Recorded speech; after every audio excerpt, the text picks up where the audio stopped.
Astagfirullah, sak keluargane ngancar Kediri ditemokno lemes gak sadar. Tibake nyoba bunuh diri. Bunuh diri iku ancene gak berhasil. Soale telu saka papat anggota keluarga iku mau sik urip, yaiku bapake, ibuke karo anak sulung. Sementara anak bungsune sing sik cilik iku mati. Utang pinjol sing dadi sebab sak keluarga iki nyoba bunuh diri. Carane ngombe susu sing wis dicampur karo racun tikus. Kasat Reskrim Polres Kediri AKP Fauzi Pratama ngomong nek aplikasi pinjol iku mau wis dibusek karo pelakune. Tapi wonge tetep diteror gawe balekno utange. Ya apa tanggapane warga atas permasalahan iki? Ayo disimak wawancarane. Motif bunuh diri sekeluarga di Kediri gegara terlilit utang pinjol. Bagaimana perasaan Anda? Sedih, sangat sedih dan turut prihatin. Dengarnya astagfirullah sama ngeri juga ya, sama agak sedih cuman karena hal itu sekeluarga bunuh diri. Mengapa saat ini banyak orang yang melakukan pinjol? Menurut saya ini karena kurangnya lapangan kerja dan juga gaji yang kurang dengan usaha yang sudah dilakukan. Karena tuntutan kebutuhan hidup. Karena apa? Karena biaya untuk hidup semakin tinggi. Dan yang kedua, karena meluasnya peran internet. Jadi gaya hidup mewah atau meniru orang lain itu bukan salah satu penyebab orang-orang ingin mengikuti standar dan akhirnya terjerat utang. Dan yang terakhir, karena mungkin teknik marketing dari pinjol ini juga lumayan masif. Seperti ketika kita buka internet, seringkali kita melihat penawaran-penawaran dari pinjol. Apa yang harus dilakukan ketika tidak memiliki pendapatan namun kebutuhan menuntut untuk segera dipenuhi? Kita pinjam ke tetangga dulu, ke saudara dulu. Kalau bisa di stop pinjolnya itu. Kita tetap harus bertawakal, berusaha minta kepada Allah. Meskipun gitu nanti harus mencari pekerjaan yang halal itu. Yang pertama yaitu meningkatkan skill agar dia bisa keterima pada pekerjaan yang diinginkan. Dan yang kedua ini bukan merendahkan diri, tetapi tidak memilih pekerjaan yang terlalu tinggi, tetapi menerima pekerjaan apapun yang harus dilakukan. Apakah susah untuk mendapatkan pekerjaan yang layak dengan gaji yang cukup untuk memenuhi kebutuhan hidup? Untuk sekarang ya sebagian orang bisa bilang gampang, tapi banyak yang gak seberuntung itu buat dapat kerjaan dengan hasil dan pendapatan yang cukup. Sebenarnya hal ini merupakan masalah yang umum di Indonesia, di mana untuk mendapatkan pekerjaan dibutuhkan kualifikasi yang beragam, seperti batas usia, pendidikan, ataupun keterampilan.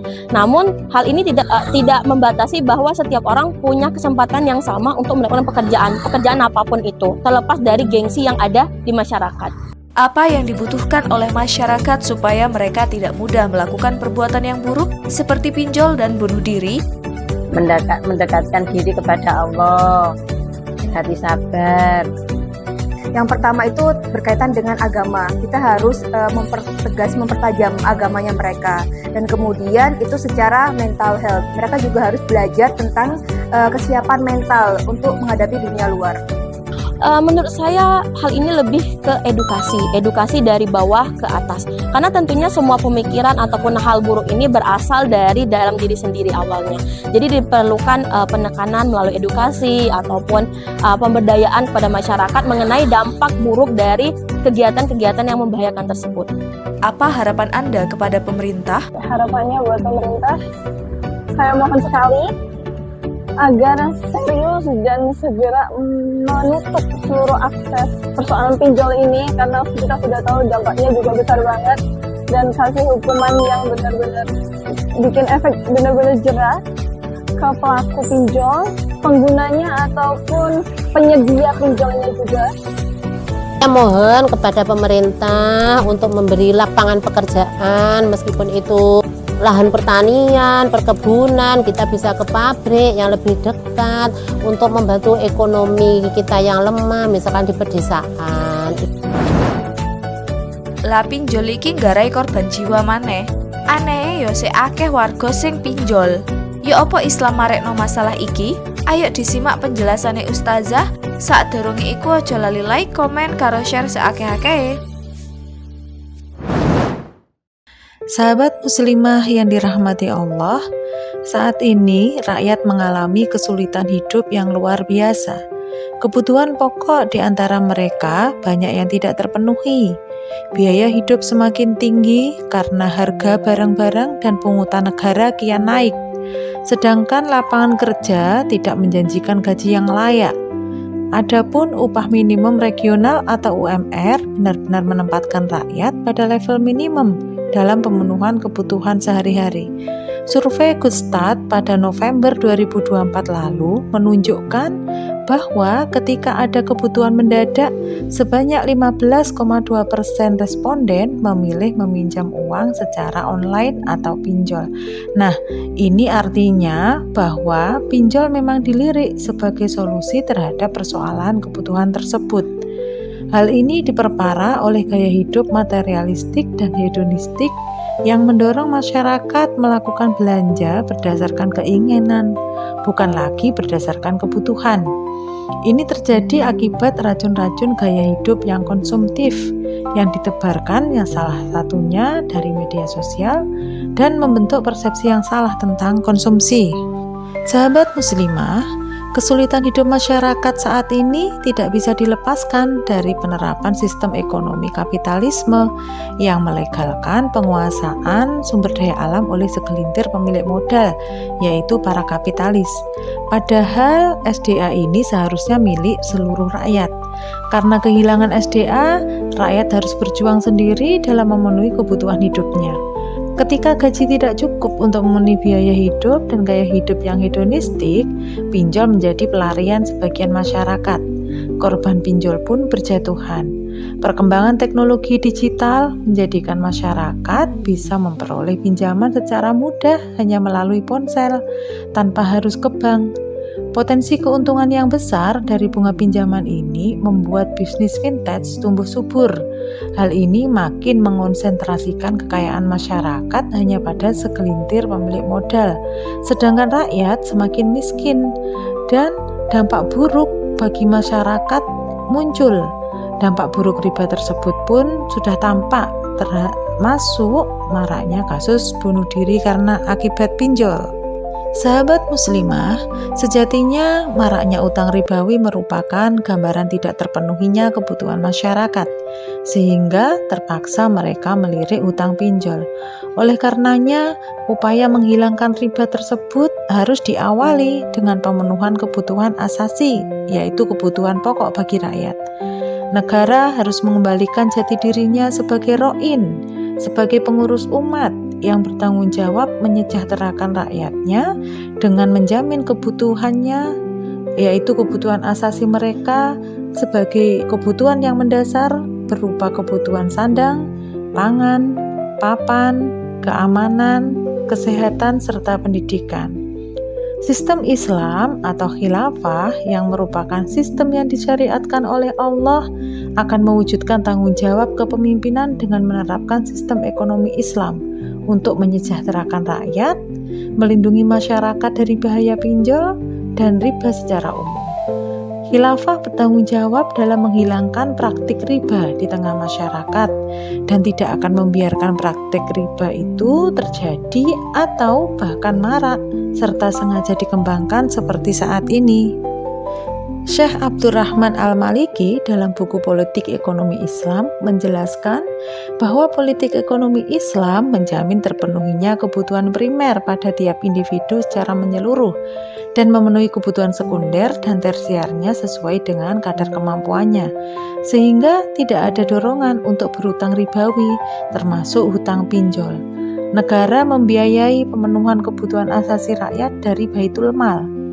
Selain memenuhi kebutuhan rakyat, khilafah sebagai ro'in yang menjalankan syariat Islam akan menjauhkan rakyat dari riba. Pada tataran preventif, khilafah mewujudkan masyarakat Islam melalui penanaman akidah Islam dan ketaatan pada syariat Islam, serta membentuk masyarakatnya memiliki kepribadian Islam melalui sistem pendidikan Islam. Pemahaman tentang keharaman riba akan menjadi bagian dari kurikulum pendidikan khilafah, sehingga semua rakyat paham keharusan menjauhi riba. Negara juga akan melakukan edukasi secara luas tentang keharaman dan bahaya riba melalui media massa, media sosial, yang dilakukan oleh Departemen Penyiaran atau Iklamiyah berdasarkan arahan umum dari Khalifah. Dengan edukasi oleh negara, masyarakat akan paham bahwa riba hukumnya haram. Hal ini sebagaimana firman Allah Ta'ala di dalam surat Al-Baqarah ayat 275 yang artinya Allah telah menghalalkan jual beli dan mengharamkan riba. Haraman riba juga tampak dalam hadis yang diriwayatkan oleh Imam Muslim. Rasulullah Shallallahu Alaihi Wasallam melaknat pemakan riba, penyetor riba, penulis transaksi riba, dan 2 saksi yang menyaksikan transaksi riba. Kata beliau, semuanya sama dalam dosa. Berdasarkan ayat dan hadis ini, riba tidak boleh ada di tengah-tengah kaum muslim. Negara harus menghilangkannya, sehingga masyarakat bersih dari riba. Selain mengandalkan ketakwaan individu dan kontrol sosial, yaitu amar ma'ruf nahi mungkar, untuk menjauhi riba, negara memiliki peran sentral dalam menjauhkan masyarakat dari praktik riba. Khilafah akan melarang praktik riba di tengah masyarakat, baik yang dilakukan oleh individu maupun perusahaan. Di dalam khilafah tidak boleh ada bisnis riba, seperti pinjol maupun lainnya, baik legal maupun ilegal. Jika ada masyarakat yang butuh modal untuk usaha, khilafah akan memberi solusi berupa hibah atau pinjaman tanpa riba yang sumber dananya berasal dari Baitul Mal. Hal ini juga pernah dipraktikkan oleh Khalifah Umar bin Abdul Aziz. Demikian luar biasa perlindungan khilafah terhadap rakyat agar tidak terjerat riba. Dan jika masih ada yang melakukan riba, negara akan memberi sanksi yang tegas. Syekh Abdurrahman Al-Maliki menjelaskan dalam buku Sistem Sanksi dalam Islam, setiap pihak yang melakukan muamalah riba menjadi salah satu pihak darinya atau menjadi saksinya atau menjadi penulisnya, maka dihukum dengan cambuk dan dipenjara selama 2 tahun. Dengan penerapan Islam kafah, masyarakat akan bersih dari riba, sehingga terwujudlah keberkahan hidup. Ini sebagaimana firman Allah Ta'ala dalam surat Al-A'raf ayat 96. Jikalau sekiranya penduduk negeri-negeri beriman dan bertakwa, pastilah kami akan melimpahkan kepada mereka berkah dari langit dan bumi. Wallahu a'lam bishawab. Wassalamualaikum warahmatullahi wabarakatuh.